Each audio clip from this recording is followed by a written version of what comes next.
السلام علیکم, دس is me Shumail Sabzwari and you are watching Sabzwari vlogs. اسلام نے ہمیں بتایا کہ 4 مہینے حرمت والے ہیں جن میں ایک محرم بھی شامل ہے. آج جو میں بات آپ سے شیئر کرنے جا رہی ہوں وہ کسی فرقے کی بیس پہ نہیں ہے. ٹو بی آنیسٹ میں ان سب فرقوں کے سخت خلاف ہوں, کیونکہ یہ فرقے مسلمانوں کو گمراہ کر رہے ہیں, ان کو سیدھے راستے سے ہٹا رہے ہیں, ایک دوسرے میں آپس میں ہی لڑوا رہے ہیں مسلمانوں کو. کچھ فرقے جو ہیں وہ صحابہ کی گستاخیاں کرتے ہیں, صحابہ کے بارے میں برا بھلا کہتے ہیں, خلفائے راشدین کے بارے میں برا بھلا کہتے ہیں. اور اگر آپ دوسرے فرقوں کو دیکھیں, کچھ اور فرقے ہیں ان کو اگر آپ دیکھیں تو وہ اہل بیت کے بارے میں اپنے دل میں بغض رکھتے ہیں. یہ 10 محرم کا دن تھا, جب واقعہ کربلا کی بات کریں, جب 10 محرم کا دن تھا جمعہ کا, تو یزید اور اس کی فوج, ہم سب کو پتہ ہے مسلمان ہی ہیں, تو انہوں نے یزید کی فوج نے مولا حسین کو کہا کہ آپ جلدی کریں کیونکہ ہمیں اس کے بعد نماز جمعہ بھی ادا کرنا ہے. استغفر اللہ, وہ نواسے رسول کو کرنے کے بعد کہہ رہے ہیں کہ ہم نے نماز جمعہ ادا کرنا ہے. تو جسٹ امیجن کہ وہ جمعہ قبول ہوگا. اور آج کل کے دور میں بھی کچھ فرقے ایسے ہی ہیں جن کے دل میں اہل بیت کے لیے بہت بغض ہے, اور وہ پھر نمازیں پڑھ رہے ہیں, روزے رکھ رہے ہیں. سوری ٹو سی, بٹ اگر ہمارے دل میں اہل بیت کے لیے بغض ہے تو پھر ہماری روزے نمازیں یہ سب قبول نہیں ہوگا. آج سے تقریباً 3-4 سال پہلے کی بات ہے کہ انسٹا پہ ایک دفعہ میرے سامنے ایک پوسٹ آئی جس میں امام حسین کو, مولا حسین کو مظلوم شو کیا گیا تھا. مطلب ہائے حسین, یا مطلب اس طرح کا کوئی ورڈ یوز کیا گیا تھا جو ابھی مجھے ٹھیک سے یاد نہیں ہے, لیکن مولا حسین کو جس میں مظلوم شو کیا گیا تھا. تو میں نے اس کے نیچے کمنٹ کر دیا کہ آپ ایسے کیسے ان کو مظلوم کہہ سکتے ہیں. ظاہر سی بات ہے, آپ ان اہل بیت کو کیسے مظلوم کہہ سکتے ہیں. اگر وہ چاہتے تو پہاڑ آپس میں مل جاتے, دشمن کو نیست و نابود کر دیتے پہاڑ. اگر وہ چاہتے تو دریائے فرات ان کے قدموں میں خود آ جاتا, پانی خود ان کے قدموں میں آ جاتا ہے. تو آپ ان کو ایسے کیسے مظلوم کہہ سکتے ہیں کہ وہ تو جسٹ ایک حجت قائم کر رہے تھے. جو انہوں نے پانی مانگا دشمن سے, وہ بھی جسٹ اس لیے کہ وہ حجت قائم کر رہے تھے کہ قیامت کے دن وہ آ کر اللہ تعالیٰ کو یہ نہ کہہ سکے کہ اگر حسین ہم سے پانی مانگتے تو ہم ان کو دے دیتے, حسین نے ہم سے پانی مانگا ہی نہیں. تو وہ ایک حجت قائم کر رہے تھے. وہاں سے ایک بندہ آیا میری آئی ڈی میں, میرے اکاؤنٹ پہ, تو وہاں پہ میں نے ایک شعر لگایا ہوا تھا جس کی سیکنڈ لائن وہ اس طرح کہ مومن کبھی شہداء کا ماتم نہیں کرتے. تو اس کے نیچے اس نے کمنٹ کیا کہ قاتل کبھی مقتول کا ماتم نہیں کرتے. آئی واز لائک اوف, کہ مطلب تم اپنی آخرت کو کیوں برباد کر رہے ہو. مجھے وہ کہہ رہا تھا مطلب کہ میں سید ہوں, میں خود چاہے جتنی مرضی گنہگار ہوں, لیکن میرے اندر مولا حسین کا خون ہے, میرے اندر نبی پاک کا خون ہے, اتنا پاک خون میرے اندر دوڑتا ہے. میں بے شک جتنی مرضی گناہگار ہوں, لیکن آپ مجھے ایسے کیسے کہہ سکتے ہیں, میں اہل بیت میں سے ہوں. خود کو گناہگار کر رہے, اپنی آخرت کو برباد کر رہے ہیں. ہم امام حسین کے نام پر رو بھی لیتے ہیں, امام حسین کے نام پر ماتم بھی کر لیتے ہیں, امام حسین کے نام پر لنگر بھی کھا لیتے ہیں, لیکن کوئی کام جو امام حسین نے کیا وہ کرنے کے لیے تیار نہیں ہے. کیوں؟ اس لیے کہ ہمیں کربلا ذاکر نے سکھائی ہے, امام حسین سے نہیں سیکھی. ہمارے معلم ذاکرین ہیں, ہمارے معلم حسین ابن علی نہیں ہیں. اور پھر ہم تعظیم محرم میں وہ کام کرتے ہیں جو امام حسین نے نہیں کیے. امام حسین علیہ السلام کے اوپر, امام حسین علیہ السلام کے ساتھ دشمنوں نے جو کام کیے وہ ہم نے سنت حسینی بنا لی. وہ ایک ایک چیز ہم نے باقاعدہ ترتیب کے ساتھ اس کو کربلا کی اور محرم کی رسمیں بنا لیا ہے. کیوں کہ امام حسین علیہ السلام کے ساتھ یہ کچھ ہوا.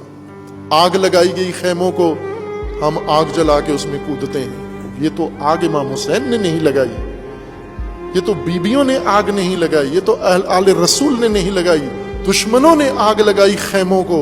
آپ جب آگ لگاتے ہو کس کی سنت ادا کر رہے ہو؟ امام حسین کی خوش ہوتے ہو.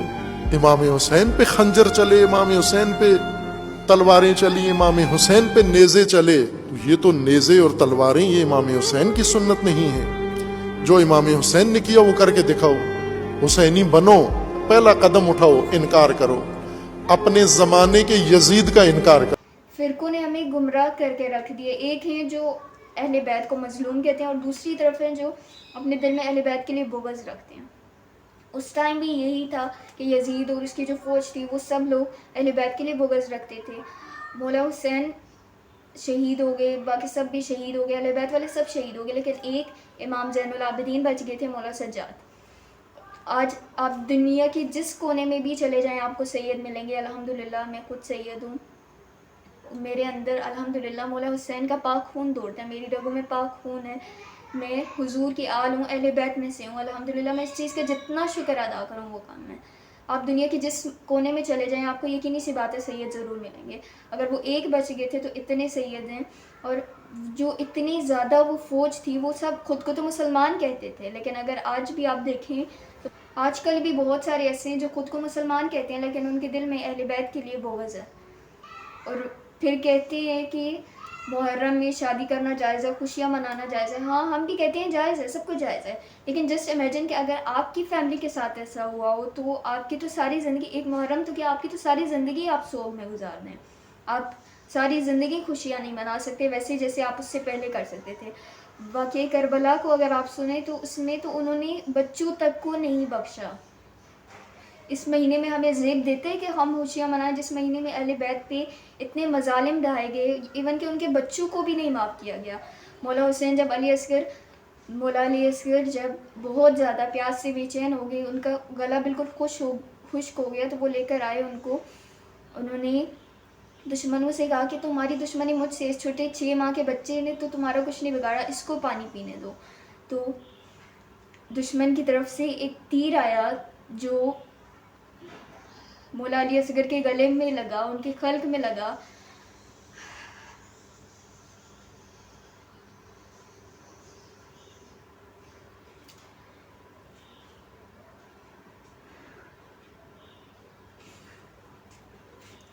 آپ کے بھی کوئی چھوٹے چھوٹے بچے ہوں گے, میں بھی آپ کا اگر اپنے بچے نہیں ہیں تو آپ کو کوئی بھتیجا بھانجا جو 6 ماہ کا ہو.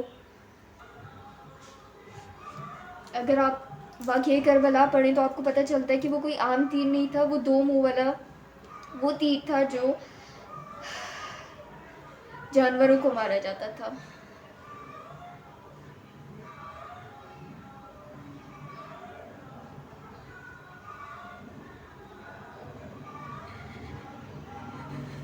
مولا حسین نے اس قدر سب دکھایا کہ ذرا سا بھی نہیں روئے, اپنی آنکھوں میں ایک آنسو بھی نہیں آنے دیا. لیکن جب امام قاسم جو کہ حضرت امام حسن کے بیٹے تھے, جب وہ آئے اور انہوں نے مولا حسین سے اجازت مانگی کہ مجھے جنگ میں شریک ہونے کی اجازت دے, تو مولا حسین نے کہا کہ نہیں, کہ انہوں نے کہا کہ آپ میرے بھائی کی اکلوتی نشانی ہیں, آپ میرے پاس ان کی نشانی ہے, میں آپ کو نہیں جانے دے سکتا. لیکن پھر انہوں نے اپنا ایک تعویذ کھول کے دکھایا کہ امام حسن نے جو ان کو کہا تھا کہ جب کوئی مصیبت یا پریشانی آئے تو اس کو کھول کے دیکھ لینا. تو وہ اصل میں ایک رکا تھا, تعویذ نہیں تھا. وہ انہوں نے کھول کے دیکھا تو اس میں لکھا تھا کہ بیٹے جب میرے بھائی پہ کوئی مصیبت آئے تو آگے آگے رہنا. اس ٹائم امام حسین بہت روئے اور انہوں نے خود ان کو سواری پہ سوار کیا اور رخصت کیا. حضرت قاسم جب پہلی دفعہ واپس آئے تو وہ دشمن کی فوج کے 19 لوگوں کو مار کر آئے تھے, اور پھر دوبارہ وہ شہید ہو گئے. سلام کربلا کے اس شہید پر جس کی جسم کے ٹکڑے اس کی عمر سے زیادہ تھیں. کچھ علماء کے مطابق ان کی عمر 13 سال بتائی جاتی ہے, کچھ کے مطابق 16. حضرت عباس کو اس جنگ میں لڑنے کی اجازت نہیں تھی. مولا حسین نے ان کو اجازت نہیں دی لڑنے کی, انہوں نے صرف حضرت سکینہ کے لیے ان کو پانی لانے کا کہا, کیونکہ مولا حسین کو بھی پتا تھا کہ اگر مولا عباس کو اجازت دی گئی تو جنگ کا تو نقشہ ہی بدل جائے گا, کیونکہ یہ 22,000 کی یزید کا لشکر تو ان کے سامنے کچھ بھی نہیں تھا. وہ تو 2.5-3 لاکھ سے بھی اکیلے مقابلہ کر سکتے تھے. جب مولا عباس میدان میں گئے, شیر خدا کا شیر جب میدان میں گیا تو دشمن کی جو فوج تھی انہوں نے اپنے گھوڑے پیچھے کھینچ لیے, لیکن ایک شخص جو تھا وہ آگے آیا, اس کو پتہ نہیں تھا کہ یہ کون ہے, اور آ کر اپنی بڑائیاں بیان کرنے لگا کہ میں یہ تو میں وہ. تو حضرت عباس نیچے اترے گھوڑے کی زین سے, اور انہوں نے ایک ہاتھ سے اٹھا کر اس کو زمین پہ مارا اور اس کے سینے پہ اپنا پاؤں رکھ کے کہا کہ اگر مجھے لڑنے کی اجازت ہوتی تو میں تجھے بتاتا کہ میں کون ہوں. عباس کو دیکھ کے کہتی تھی افواج شام, تیور بتا رہے ہیں یہ بیٹا علی کا ہے. بہت سارے لوگ کہتے ہیں کہ محرم میں تو شادیاں کرنا بھی جائز ہے, خوشیاں منانا بھی جائز ہے, لیکن میں آپ کو کہتی ہوں کہ ایک دفعہ آپ واقعہ کربلا پورا سنیں اور اس کے بعد خود ڈیسائیڈ کریں کہ کیا آپ کا ایمان یہ گوارا کرتا ہے کہ آپ اس مہینے میں خوشیاں منائیں, اس مہینے میں شادیاں کریں کہ جس میں اہل بیت پہ اتنے ظلم و ستم ڈھائے گئے. اگر آپ کا ایمان گوارا کرتا ہے تو آپ شوق سے کریں, خوشیاں منائیں, شادیاں کریں, ڈھول پیٹیں, لیکن ہمارا ضمیر یہ گوارا نہیں کرتا, ہمارا ایمان یہ گوارا نہیں کرتا. لیکن ایک دفعہ ضرور یہ سوچنا چاہیے کہ اگر ہم اس مہینے میں خوشیاں مناتے ہیں، یہ سب کچھ کرتے ہیں، تو ہم اللہ اور اس کے رسول کو کیا منہ دکھائیں گے؟ یہ جتنی بھی باتیں میں نے کی یہ کسی فرقے کی بیس پہ نہیں کی، یہ میں نے جسٹ مسلمان ہونے کی حیثیت تھی کہ اگر آپ کو میری کوئی بھی بات بری لگی ہو تو اس کے لیے میں معذرت خواہ ہوں، اور اگر کوئی بات میری غلط ہو تو آپ مجھے کریکٹ کر سکتے ہیں، آپ مجھے کمنٹ سیکشن میں بتائیے. Okay, thank you so much for watching the video.